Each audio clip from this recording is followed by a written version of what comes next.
Hello and welcome to the Institute for China-America Studies' second virtual American Voices Initiative series discussion. My name is Matthew Geraci, Research Associate and Program Officer with ICAS. I am joined by my colleague, ICAS Senior Fellow Saurabh Gupta, who will conduct today's one-on-one interview with our distinguished guest, Mr. David Sandalow. President Biden initiated his campaign to convince the world that the United States would retake its seat as a leader in combating climate change by rejoining the Paris Agreement on his very first day in office. Most recently, he held his Earth Day Summit in April, in which he unveiled the 2030 greenhouse gas pollution reduction target, the International Climate Finance Plan, and a strategy for US leadership on clean energy technologies. Meanwhile, China continues to lead the world in clean energy technology investments, and is in the final stages of launching its national carbon emissions trading scheme. Additionally, there has been much excitement around the possibility of climate change as a potential area of cooperation between the US and China, while other aspects of the relationship continue to be strained. This all being said, there are still many challenges that the US and China must address both domestically and on an international platform.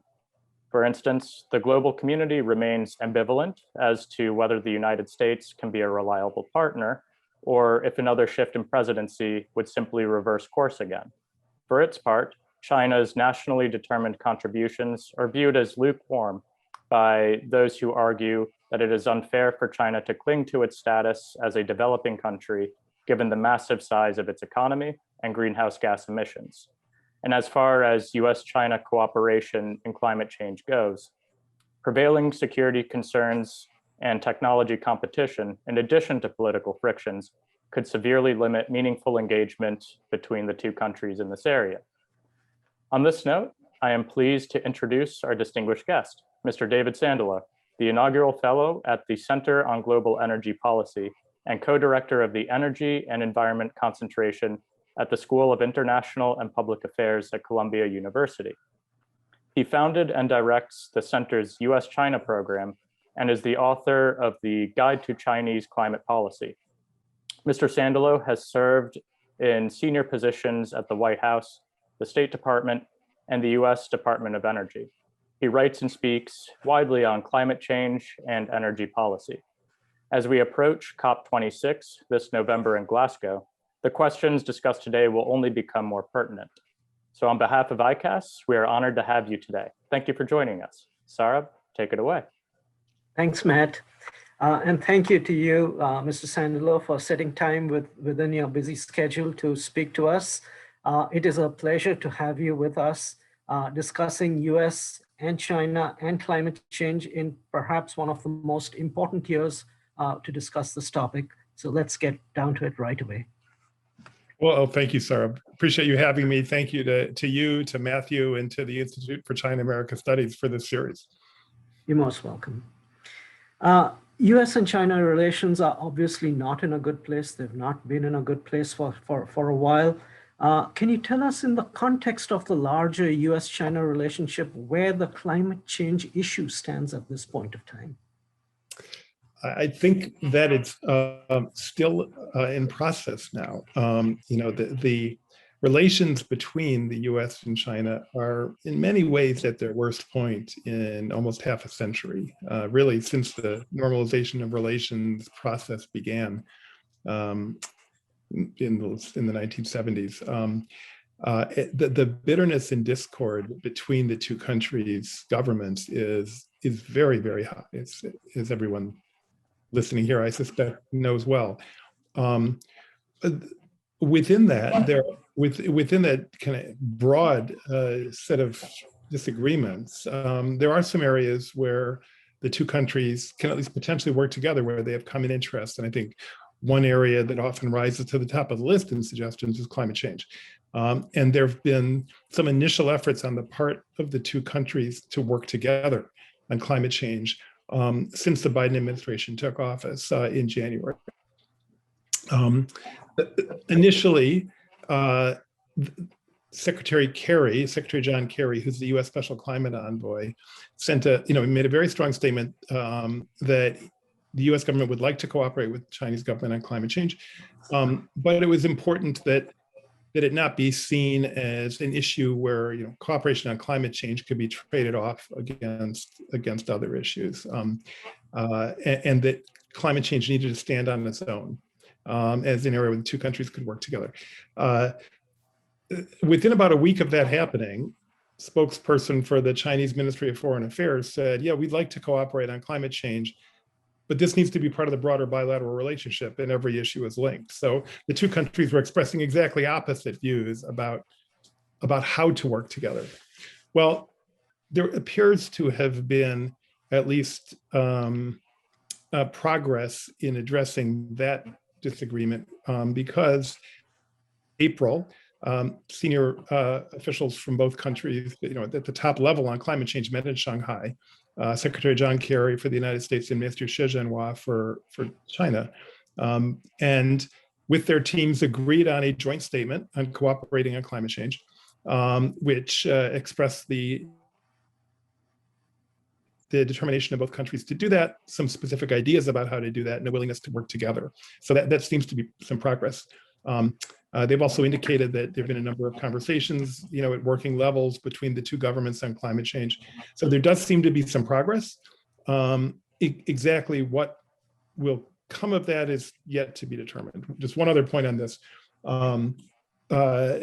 President Biden held a climate summit on April 22nd, a virtual summit, but convening world leaders and others from around the world to talk about climate change. For a while, there was some question whether President Xi Jinping would participate in light of the discord between the two governments. But President Xi Jinping did join the summit, gave some remarks there, spoke about the Chinese government's commitment to reduce emissions, and to peak emissions in 2030. Made some comments that some interpreted actually as a step forward in that regard. So I'd say, with apologies for maybe a long-winded answer, there is some progress towards working a joint work on the climate change topic between the two governments, but exactly what will come of it as of this date, we're recording in late May of 2021. Exactly what will come of it is uncertain. Yeah. The past few years have obviously not been a bright area for U.S.-China relations in terms of climate change, or at least at the U.S. end, perhaps because Mr. Trump was in office and there was a fair amount of denialism in this regard. But regions and states in the U.S. never quite turned their back. In fact, they kept moving forward in this regard. Could you, over these past few years, during the Trump administration, when we had this sort of negative situation, still, I presume US and China did have productive conversations at some level on climate change. Am I correct to infer that? Yeah, you are, Saurabh. So, as you say, even during the Trump years, there was a lot of activity on fighting climate change within the United States, just not within our federal government.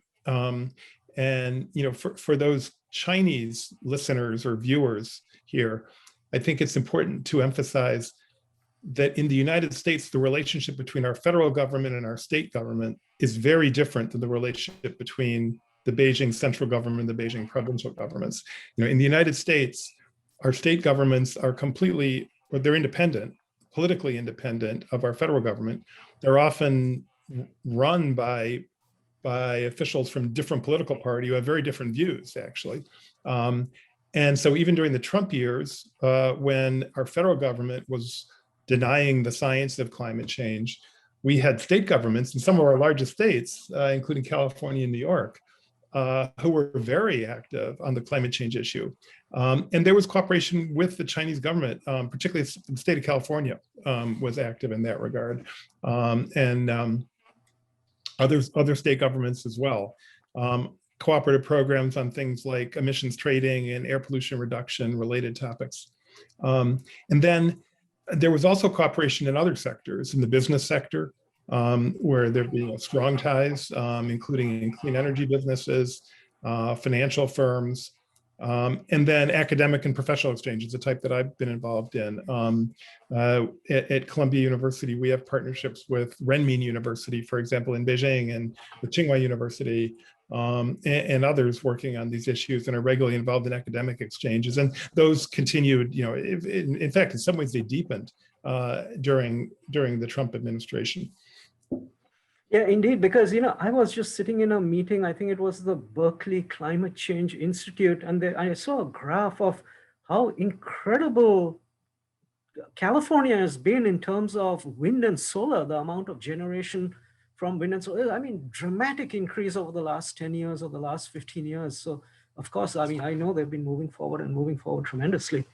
So just to jump in on that, I mean, it's a really important point. Just beyond the U.S. China cooperation, during the Trump years, there was actually a lot of progress in fighting climate change and promoting clean energy in the United States, notwithstanding the steady resistance from the Trump administration. And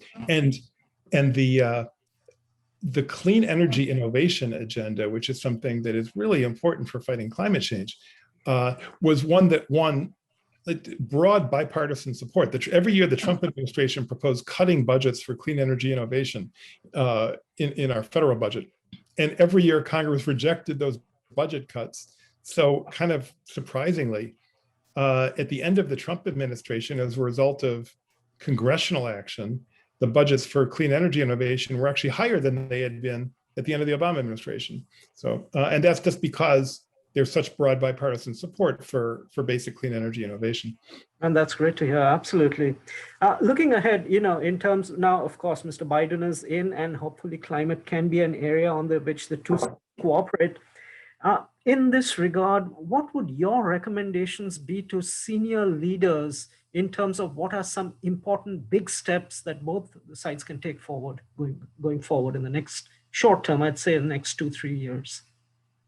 On the climate change agenda, yes, that's correct. So maybe there's two types of answers. I think the first is each government needs to be strong in its domestic emissions programs and in controlling emissions domestically. So I'm going to say three parts. So in the United States, President Biden has put forward an ambitious reduction target of getting to a 50 to 52% reduction in emissions by 2030, using a 2005 baseline. That's actually very ambitious. Congress needs to pass some laws to help make that happen. Federal agencies have administrative rules to promulgate. Businesses have their part. So kind of taking the concrete steps to meet that target are incredibly important. And then in China, there's a commitment to peak emissions by 2030 and get to, as well as get to net zero emissions by 2060. And same in China, the 14th five-year plan and its implementation is incredibly important. And there's a lot of concern right now about the new coal plants that continue to be built in China. We can talk about that, but those are not consistent with the goals that the Chinese government has set. So one thing is each government needs to work on its own emissions. The second is working abroad. Our two countries, China and the United States, are the largest emitters of greenhouse gases in the world. For those of your viewers who don't follow the climate change issue, China's emissions are the biggest by far. They're 28 to 30% of global emissions. The United States are roughly half that, a little bit less, around 14 or 15%. So together, the two countries are close to 45%, a little bit less than that of global emissions. And that's enormous, but that still means more than half of global emissions are happening in other countries. And so working with other countries on emissions reduction is really important, particularly growing economies across South Asia and Africa, and making sure that's done on the growth is clean energy is really important. And the Biden administration is starting to make sure that U.S. foreign aid programs and foreign engagement programs reflect this priority, and changing the Belt and Road Initiative so that it focuses on clean energy as opposed to legacy fossil fuel coal plants. It's one of the most important things we can do to fight climate change. And then finally, there are things the two governments can do together. And that's harder because of some of the tensions that we were discussing a little while ago. But I think there are things they can do together. One area that I think is particularly interesting is green finance. I think Chinese government's been a leader in this area for a while. The U.S. Financial institutions have been leaders on this. U.S. government right now is mobilizing in some interesting ways. I think there's steps that can be taken on green finance that are really worth pursuing. There's a technology area called carbon capture, removing greenhouse gases, the carbon dioxide from the emissions of coal plants or even from just the air. It's an area I think the two governments can work together. Another I think is very interesting that gets too little attention is the food system. The food system actually contributes about 30% of greenhouse gas emissions. It's an area that hasn't been the subject of much attention, if any, in terms of bilateral cooperation in the past. I think it's something where we could really work together. Great. Let's move on to the issue of China and climate change and its actions. You are one of the foremost experts and watchers of climate change and green policy, environment policy, in China, and they talk a lot about ecological health right now. Particularly, Mr. Xi's speeches are laced with the word ecology all over the place of late. In this context, and let me also in this context bring out reference your annual guide to climate change policy, which is for anybody interested in Chinese climate change, a ready hand of guide to refer to. In this context, can you tell us a balance sheet assessment of positives and negatives with regard to Chinese climate change over the past few years? And because we might be running a little short of time, let me also throw in this question simultaneously. China has made important pledges in terms of climate change, but also in some areas, as you referenced also with regard to coal and getting cleaner in terms of its fuel sources. What are the areas that China needs to move forward more expeditiously in the short term so that it can hit its longer term goals? Yeah, really, really important question, Sarah. So thank you. So I think that Chinese climate change policy is a study in contrasts. And Chinese government is taking some steps that are hugely important for fighting climate change. Those include its renewable energy policy, which leads the world. The deployment of renewable power in China leads the world. More solar power by far, more wind power by far, more hydropower by far than anywhere else in the world. Chinese solar power manufacturing has helped to drive down costs for solar power all over the world. So really important steps on solar power and wind power and hydro in China. Chinese government has had an ambitious campaign to phase out coal heating in northern China and replace it with natural gas, which is really important for local air pollution purposes and helps enormously with climate change. The Chinese government has, this is more controversial in some places, but the Chinese government has the largest nuclear power program in the world. There are a couple of years, I think it's 2019 and 2020, or maybe 2018, 2019, where 7 of the 9 new nuclear power plants in the world were in China. Nuclear power is a zero carbon technology. So every nuclear power plant that's built instead of a coal plant reduces a lot of emissions. On electric vehicles, Chinese government leads the world on electric vehicles by far. More than half of the electric vehicles in the world sold last year were in China.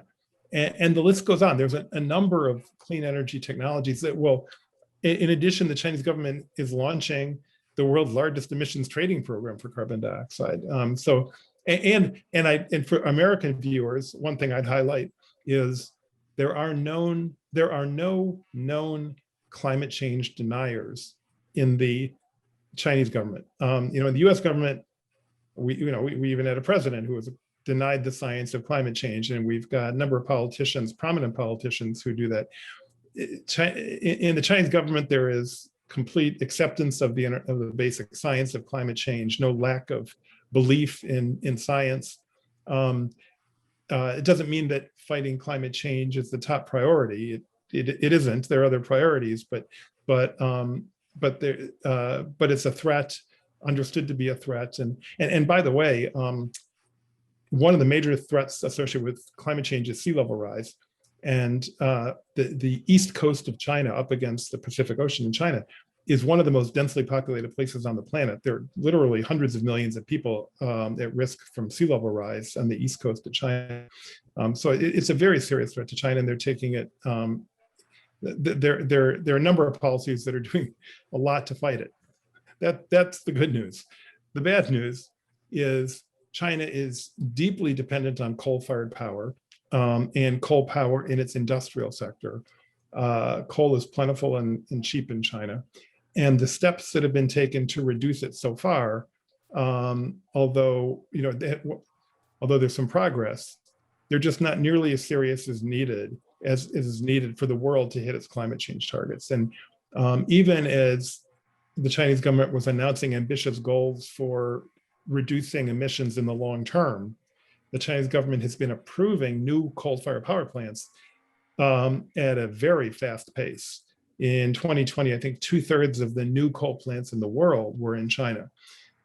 And that's a serious problem when it comes to fighting climate change. And we have a saying, the exception that swallows the rule. This is an exception that kind of swallows many of these other good things the Chinese government is doing. Great. Sticking with China, and you briefly referenced it, could you just give us a little background, in terms of the emissions trading scheme, the national emissions trading scheme, which will kick off launch next year? Yes, it's restricted to particular, I think, just power sector, and they want to bring in more and more sectors by 2025. Just my question out here, without getting into too much detail on ETS, is what has been the experience of the Europeans with the ETS scheme, which they've had for a while, and how are the Europeans planning to scale up in terms of their ETS scheme? Well, so there's one irony here. Emissions trading is an American idea. It was really born in the United States in the late 1980s to deal with a problem called acid rain. And it's a market-based idea. It's kind of harnessing the power of the market to fight climate change or pollution. Now in the United States, we don't have any national emissions trading program and no prospect of having one, although the state of California has one. And in China, which is of course, a communist country,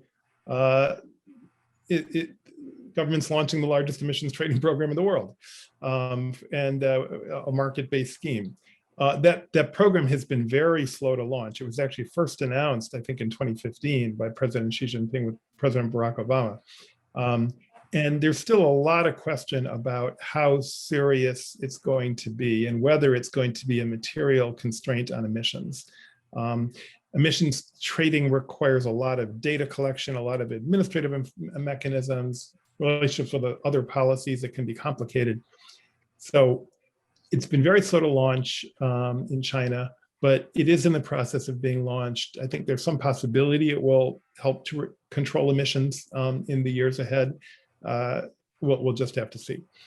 Yeah, I think perhaps, for the Chinese, it make virtue of necessity and really launch it in a big way and in a concerted way, because the Europeans are going to move on with their border adjustment taxes mechanism. And if the Chinese also can have an equivalent amount of emissions trading in terms of disciplines, a certain level playing field, it makes moving things forward on things like border adjustment that much more doable at the multilateral level without anyone being negatively impacted. And obviously there are people impacted from that, but at least you can have you can take the ball to the next level. And that's why it's better to get all that data and all that movement earlier, I would tend to think. Wouldn't that be the case, so? Something with cross-border between Europe and China, if emissions trading can really become regularized and data-rich on both continents. Yeah, I think you're exactly right. And I think actually implementing systems that of the type you're talking about can be very complicated.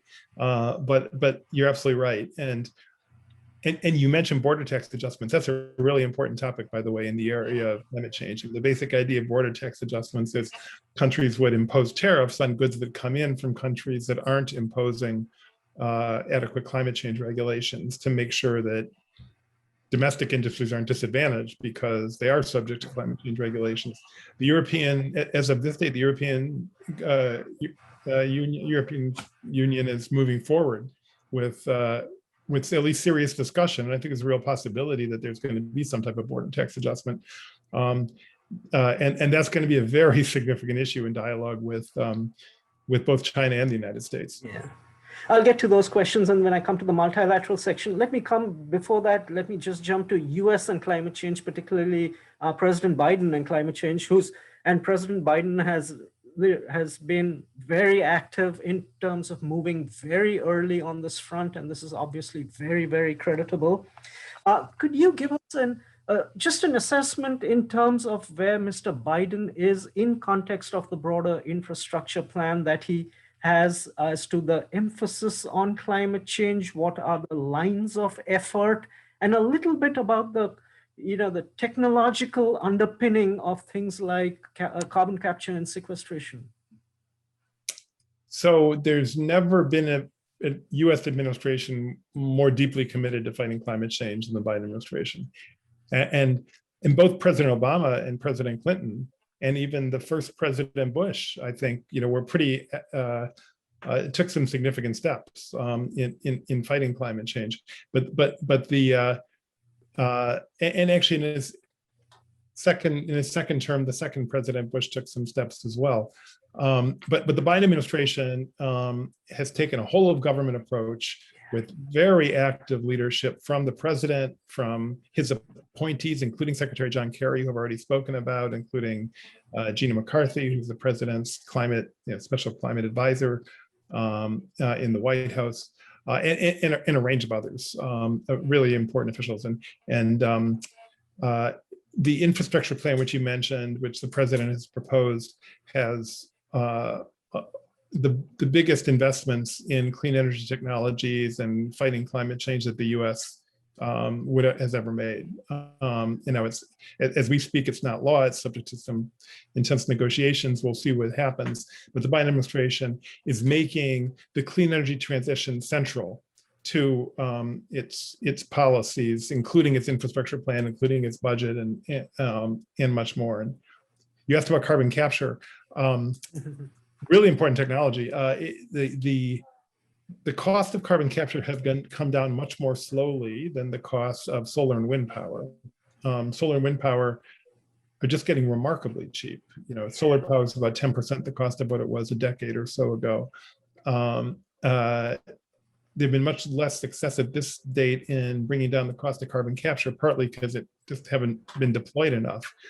But I think it's one where there's enormous potential, and it's going to be essential for fighting climate change. We need to make progress on this because there are a number of areas where we are not going to be able to decarbonize without carbon capture, in my view. So really important area, and it's one that there's growing interest to in governments around the world and in companies around the world. Yeah, really, indeed. I mean, credit to Mr. Biden, and may the power be with him. May the clean power be with him. And it's just great to hear. There is one element, though, where I have certain doubts in terms of the amount of political capital that is being expended, because we're talking in terms of more not no carbon taxes, not market-based exchanges, but more regulation. And also an emphasis on getting to targets deploying new technologies, and perhaps not as much emphasis on changing consumer behavioral patterns. Am I going down the right path, or am I a little off base when I make that statement? No, I think President Biden is taking an extremely smart approach on this, and the soundbite that I've heard him say, and that he used in the campaign and then again as president, is, when I think of climate change, I think of jobs. Right now in the United States, good paying jobs, as we get out of the economic slump from the the pandemic and more broadly, good paying jobs are absolutely essential. And tying the climate change agenda to economic opportunity, which it offers so enormously, I think that is exactly the right approach from a political standpoint. And so I really applaud President Biden for this. I mean, this, I recall hearing an entrepreneur say, this is the biggest economic opportunity of our lifetimes as we redo the global energy system and other parts of the energy and other parts of other global systems to decarbonize our economies. And we need to do it or we're going to be in extraordinary trouble from climate change. And just the opportunities are incredible. And so that's really what President Biden is focusing on. I think it's exactly the right thing to be doing. Yeah. And even, I mean, from the Chinese side also, they've framed it as a commercial opportunity, not as so much as a sacrifice, as a commercial opportunity. Here are these huge technologies. China has not been at the forefront or at the technology frontier, but because this is climate, this is new, we can be right there at the frontier from a commercial standpoint. And so let's go down that route. And I totally grasp that point, which you just made. It's great. Yeah, you know, climate change is a very challenging political issue because look, this is a problem that is caused by invisible and odorless gases. And it happens on a time frame that scientists say is alarming. But in our day-to-day life, we don't experience it, there are things that happen that are tied to climate change, like intense storms and that type of thing. But then you'll often find people say, well, there was an intense storm 10 years ago, and climate change makes them more likely. But it's very hard to, from a political standpoint, I think as a result of those features I was just talking about. And so tying it to the economic opportunity associated with fighting it is just really important. Yeah, and we've had an example of that. I mean, even in the context of the virus, because it can't be seen and perhaps because fatality rate was low, it's like, oh, where's this? We know the great political sacrifice and suffering which has happened, but the sacrifice which needed to be done just to get people on the same page in containing COVID. And one can just imagine how it could be for climate change, which is also invisible in a way and is not such a near-term immediate. Feels that. That's exactly right. And I think it's worth highlighting that as tragic and as terrible as COVID-19 has been, I mean, and with, millions of deaths globally, and it's just the tragedy it's heartbreaking. And what climate change threatens is worse, far worse. I mean, climate change threatens collapse of ecosystems, sea level rise, intense storms,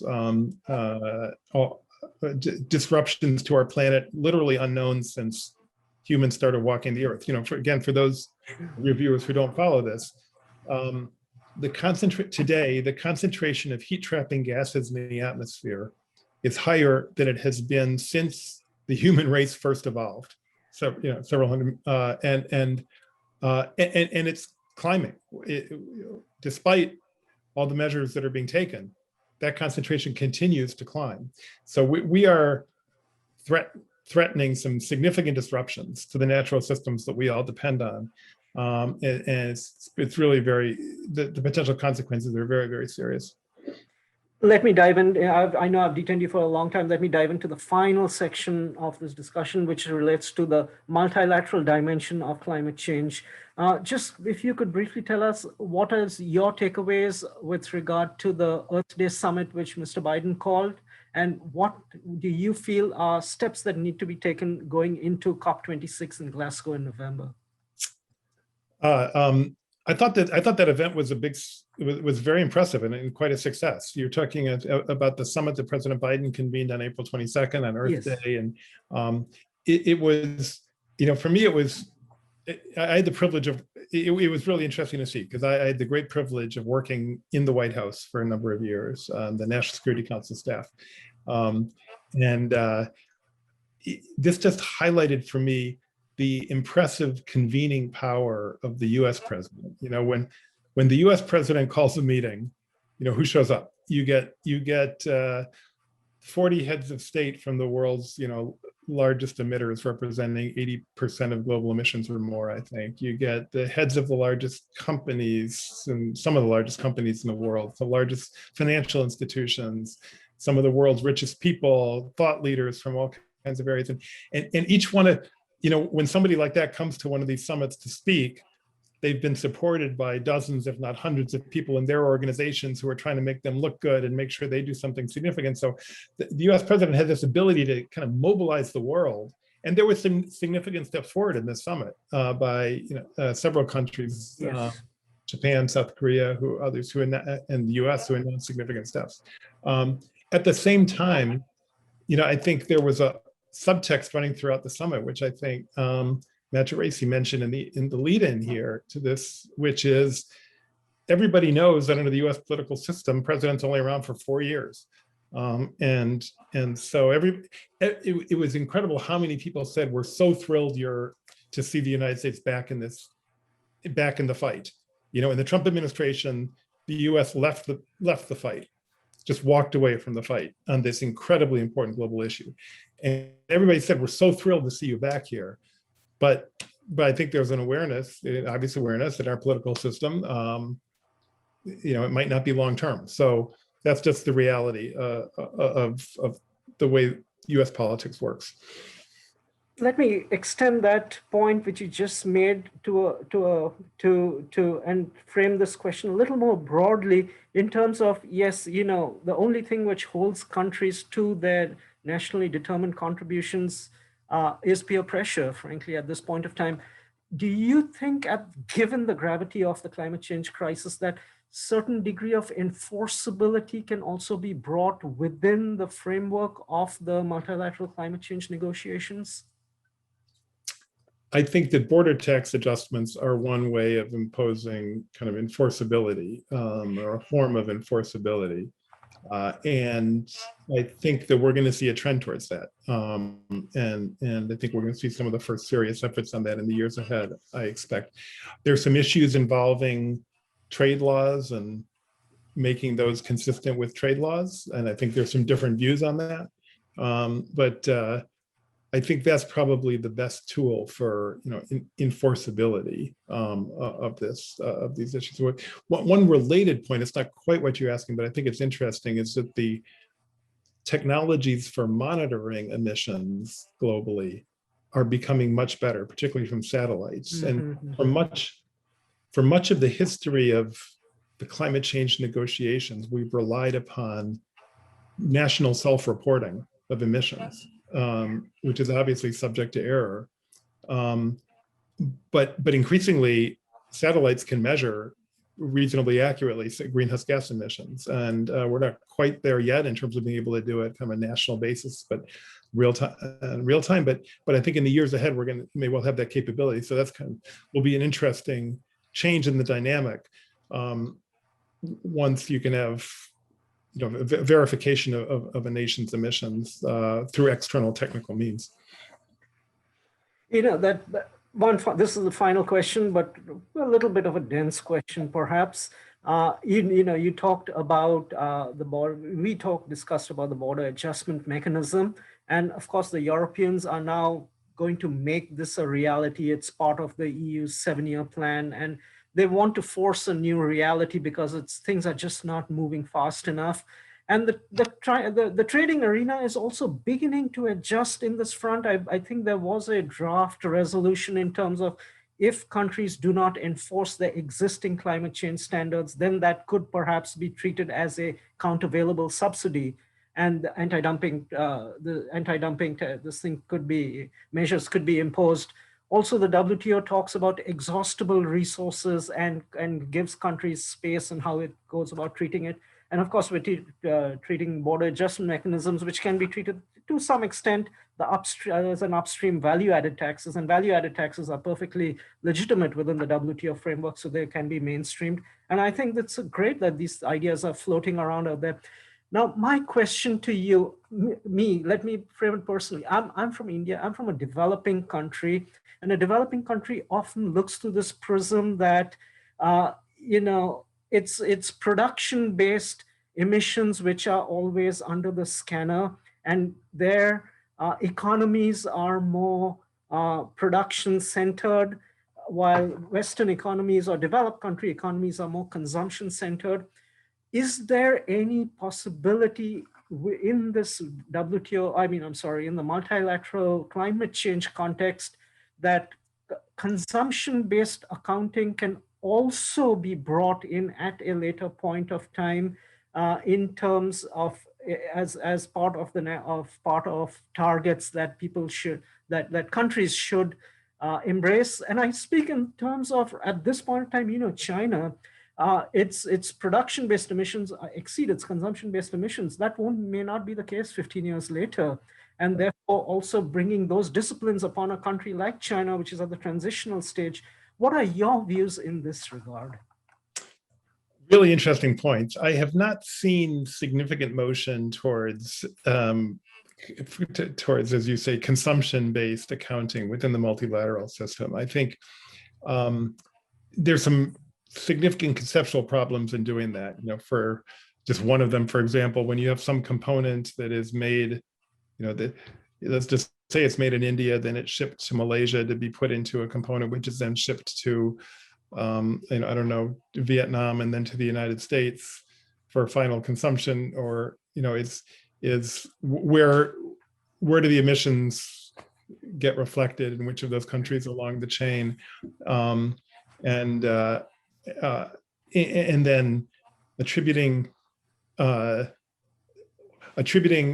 emissions to any one product raises a lot of measurement issues. For example, the emissions profile of Southern India is much different than the emissions profile of Northern India. You're going to have to do a lot of pretty sophisticated tracking to understand emissions associated with any one product. And for those reasons and others, I just think it's conceptually hard and kind of administratively hard to think about how you would do consumption-based accounting. I do think, kind of to broaden the frame a little bit, what's happening in India is incredibly important, probably, after China, one of the most important places, just because of its size and its point of development. And India has a tremendous benefit of being at this point of development when renewable power is so cheap. And the solar resource in India is extraordinary, just extraordinary. And solar power is now, really cheap across the world, and particularly in places like India, can generate power both in distributed basis in villages and homes and in central locations. So there's lots of opportunities for India as it develops to use cheap solar power. And that's one thing that I hope the United States and India can work on together. The Indian expertise in the engineering here is extraordinary, and I think the U.S. and India working together on integrating renewable energy into electric grids could make a big difference. India could make a big difference for the world. This has been a terrific and very illuminating discussion. I know I have detained you a little longer than I should have, but thank you very, very much. We've loved having you on the show, Mr. Sandalow, and I just want to thank you once again for a great discussion. And this is obviously a very, very important year for climate change, and I hope the best for all of us. Thank you, Sarah, and thanks to all your colleagues. Appreciate the opportunity. You're most welcome.